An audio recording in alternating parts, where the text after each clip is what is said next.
आज आपल्या हक्काच्या महाराष्ट्र मजदूर संघटना तसेच भारतीय जनता पार्टी कामगार आघाडीच्या वतीने आज आपण 1000 लोकांना कामगारांना भांडी किट वाटप कार्यक्रम ठेवलेला आहे।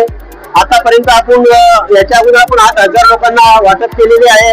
भांडी किट असो शेती किट असू द्या, या माध्यमातून आपण आतापर्यंत कामगारांना शिष्यवृत्ती बऱ्याचशा लोकांना मिळवून दिलेली आहे। यावर्षी इंजिनिअरिंग साठी आपण 27 लोकांना 60,000 रुपये मिळवून दिलेले आहे। वैद्यकीय डॉक्टरच्या साठी यावर्षी आपण 7 लोकांना 1 लाख रुपये मिळवून दिलेले आहे।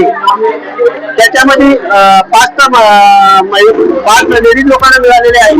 असे बरेचसे आपण हॉस्पिटलचा असू द्या, काही असू द्या, बरेचसे उपक्रम राबवलेले संघटनेच्या मार्फत। आज आपल्या संघटनेचं काम ऑल महाराष्ट्रामध्ये चालू आहे आणि खरोखर माझ्या पदाधिकाऱ्यांचा जेवढं कौतुक करावं तेवढं कमी आहे। हे सगळं घडून आलं म्हणजे या पदाधिकाऱ्यांमुळे होत असतो।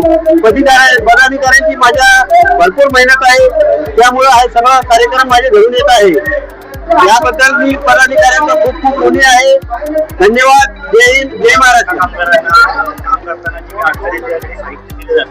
भारतीय जनता पार्टी संघटना हक्काची मजदूर संघटनेच्या वतीने हे कार्य सुरू आहे। आज तुम्ही ते आलात, काय सांगाल? हक्काची महाराष्ट्र मजदूर संघटनेच्या माध्यमातून सातत्याने हे कार्यक्रम होत असतात। जे नाकाम कामगार आहेत त्यांच्या हक्काचं जे आहे, ज्या वस्तू आहेत त्या मिळवून देण्याचं काम आमचे सहकारी राणासाहेब करून देत असतात। सरकारच्या माध्यमातून अनेक योजना या गरीब आणि गरजू लोकांसाठी असतात, परंतु ते त्यांच्यापर्यंत पोहोचत नाही। परंतु राणाशेठ सारखी जी माणसं आहेत ती सातत्याने प्रयत्न करून त्यांना ते पोहोचवण्याचं काम करत असतात।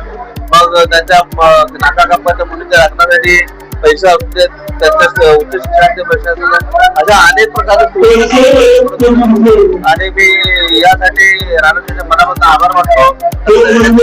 कार्य असं निस्वार्थीपणे चालू ठेवलं पाहिजे, याच्यामध्ये कुठल्याही प्रकारचा घोटाळा झाला नाही पाहिजे, जे आहे ते व्यवस्थितपणे झालं पाहिजे असं मी राणासाहेबांना विनंती करतो आणि त्यांना शुभेच्छा देतो।